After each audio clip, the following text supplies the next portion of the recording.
বাজারে বিক্রি করলাম। এই যে যে আবাদটা আপনি করছেন এর ভিতরে আপনার দরদের পরিমাণ কিন্তু কম আছে। জমি চাষ দাও, সার দাও, মুসুরি বুনে দাও, কিছুদিন পরে দেখলো মুসুরি কিছু লাল হচ্ছে, চলো ওষুধের কাছে, ওষুধ দেয়, ইত্যাদি ইত্যাদি। এই না চাষাবাদের ধরনটা। এইটাকে আমরা বলি যে পূর্বের কৃষি হচ্ছে খোরপোষ কৃষি, মানে খাওয়া দাওয়ার জন্য কৃষি। কিন্তু এখন কৃষি হতে হবে বাণিজ্যিক কৃষি।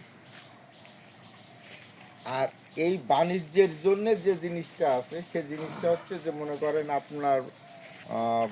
আপনারা এক পর্যায়ে আজকে ইফতারি করবেন, তাই না? আপনার বাসায় অনেক ইফতারি তৈরি করছে, কিন্তু ওই ইফতারির খাওয়ার পরে মানে ওই ইফতারিগুলি কোনো কারণে সমস্যা হয়ে গেছে। ইফতারি আছে কিন্তু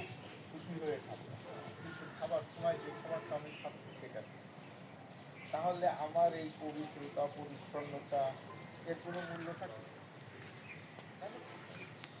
আর সৃষ্টিকর্তা আমাদের এই যে দেহ, এইটা আমরা বলি করতে চাই।